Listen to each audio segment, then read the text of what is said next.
बिस्मिल्लाहिर्रहमानिर्रहीम। अस्सलाम वालेकुम नाज़रीन, मैं हूं इरफान मजीद और आप देख रहे हैं हमारा फेसबुक और यूट्यूब चैनल। नाज़रीन, जैसे कि हमने आपको हमेशा कोऑपरेटिव इदारे के अंदर होने वाले जो मामलात हैं उसके मतलब आपको बताया है, ख़ास तौर पे जो कोऑपरेटिव हाउसिंग सोसाइटीज़ हैं जिसमें तकरीबन 43 सोसाइटी हैं जिनके मसाइल तकरीबन एक जैसे ही हैं और तमाम मसाइल जो हैं वो बेसिकली कोऑपरेटिव इदारे के ही मरहून मेहनत जो हैं वो ये मसाइल क्रिएट हो गए हैं। जो मैनेजमेंट कमेटियाँ आती हैं वो 3 साल का टेन्योर यहाँ पे गुजारती हैं और उसके बाद चली जाती हैं। कुछ लोग काम करते हैं, कुछ लोग काम नहीं करते, लेकिन रिज़ल्ट दोनों तरफ एक ही है कि उनके ऊपर इल्ज़ाम तराशियाँ और उनके ऊपर जो है वही करप्शन के इल्ज़ाम लगाए जाते हैं। नाज़रीन, आज हम बात करेंगे civilian employees cooperative housing society यानी कि सवा गार्डन। नाज़रीन, सबसे पहले मैं आपको बताना चाहूँगा कि 15/1/2025 को जो कोऑपरेटिव इदारे की तरफ से तहसीलदार चौधरी मंजूर साहब आए और उन्होंने एक नोटिस लगा दिया कि सोसाइटी के जो बिल्डिंग है उसको सील कर दिया जाए। नाज़रीन, लेकिन उन्होंने इस चीज़ का ख्याल नहीं रखा कि इस सोसाइटी के इस तरह सील करने से जो 7,000 या 8,000 मुतासरीन हैं जो डेली के तौर पे वहाँ पे आते हैं अपने मसाइल के लिए, कि वो कभी यूटिलिटीज़ का इश्यूज़ होता है, कभी उनको सीवरेज का इशू होता है, कभी उनके कोई मसाइल हैं, उनके हल के लिए वो वहाँ पे आते हैं, लेकिन उस चीज़ को पसे पर्दा रख दिया गया और उसका ख्याल नहीं रखा गया और उसके बावजूद सोसाइटी को ताला लगा दिया गया। लेकिन नाज़रीन, इसकी वजूहात मैं आपको थोड़ा सा बताना चाहूँगा कि एक मेजर सूबेदार मेजर खालिद साहब हैं जो तकरीबन उन्होंने कोई 20 साल पहले प्लॉट यहाँ पे बुक करवाया। एच ब्लॉक में इनका प्लॉट था, गली नंबर 17 थी, गली नंबर 6 थी, प्लॉट नंबर 17 था। लेकिन नाज़रीन, आपको इस चीज़ का अंदाज़ा होना चाहिए कि 17 साल या 20 साल पहले यहाँ पे जो मौजूदा मैनेजमेंट कमेटी है मुहाफ़िज़ इत्तेहाद ग्रुप, वो यहाँ पे नहीं था, लेकिन मुहाफ़िज़ इत्तेहाद ग्रुप ने हद्दुल इम्कान कोशिश की कि उनके मसाइल को हल किया जाए, उनको किसी तरह कंपनसेट किया जाए।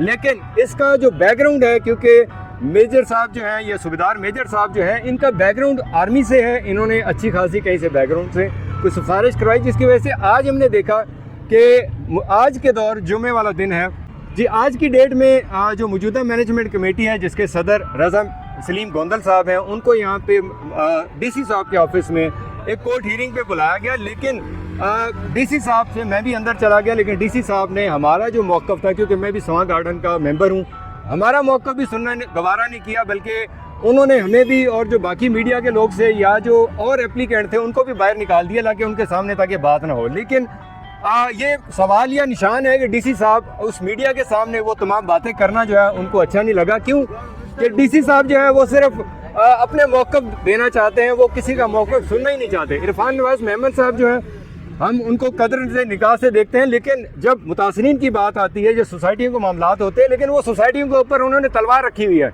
अंदर प्रोसीडिंग हुई जब रज़ा सलीम गोंदल साहब और जो बाकी लोग बाहर आए, हमने उनसे मौक़िफ़ लेने की कोशिश की, लेकिन उन्होंने मौक़िफ़ नहीं दिया। लेकिन जो सूरत हाल थी उनसे मैंने पूछा, जवाबन उन्होंने बताया कि डीसी साहब ने सख्त मौक़िफ़ लिया है। उन्होंने कहा कि इनके दोनों जो ऑफिसेज़ हैं उनको सील कर दिया जाए।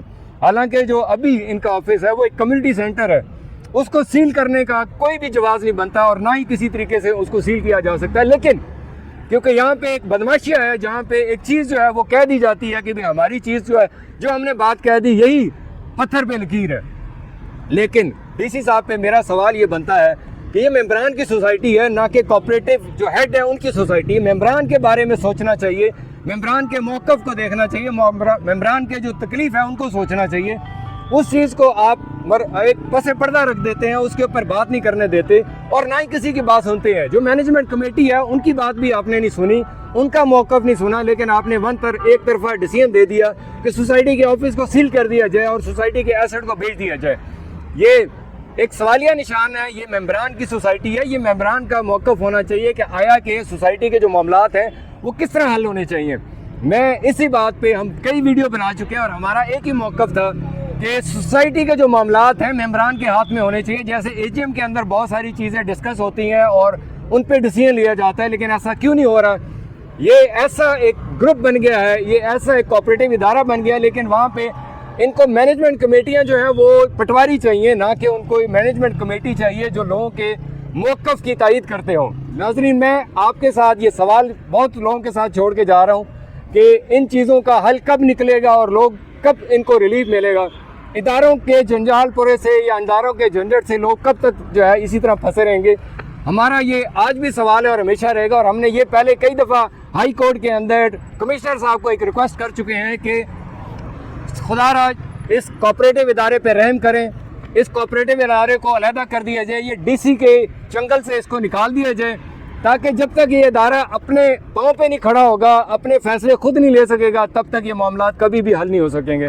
नाज़रीन, हमारी आपसे भी रिक्वेस्ट है, आप प्राइम मिनिस्टर पोर्टल पे भी इसको दें, आप सोशल मीडिया के ऊपर भी इसके ऊपर कैंपेन चलाएं कि कोऑपरेटिव इदारे को सेपरेट कर दिया जाए, ताकि वहाँ पे लोगों के मौक़िफ़ को सुना जाए। यहाँ पे जब दिल चाहता है किसी का LOP कैंसिल कर दिया जाता है, जब दिल चाहता है किसी का NOC कैंसिल कर दिया जाता है। यहाँ पे चंद लोगों के हाथ में पूरे सोसाइटी को जो 43 सोसाइटी है उनको यरगमाल बनाया गया है। नाज़रीन, मेरी आपसे रिक्वेस्ट है कि आप भी इसमें पार्टिसिपेट करें और अपने मौक़िफ़ जो है हमें कमेंट्स में भी दें, और हमारे साथ जुड़ के जो सोसाइटीज़ के मसाइल हैं उनके ऊपर तवज्जो दें, और उनके हल करने के लिए एक मेंबर जब वहाँ पे एप्लीकेशन देता है उसकी वजह से सोसाइटी को सील कर दिया जाता है, सोसाइटी के अकाउंट्स को सील कर दिया जाता है, और हज़ारों लोग जो वहाँ पे जो रहाइश पजीर होते हैं उनकी भी बात नहीं सुनी जाती, जो मुतासरीन है उनको भी नहीं सुना जाता। नाज़रीन, इसी के साथ हम यहाँ पे मैं अपने इस प्रोग्राम को एंड करूँगा, लेकिन आपसे रिक्वेस्ट है कि हमें फीडबैक दें और इस जहाद में शामिल हों और कोऑपरेटिव इदारे को अजाब से चुंगल दिलाया जाए ताकि लोगों के मसाइल हल हों। इसी के साथ आप अपने होस्ट इरफान मजीद को इजाज़त दें। अल्लाह ताला हम सब के हामिया नासर हो, हमें भी अपनी दुआ में याद रखिएगा। अस्सलाम वालेकुम।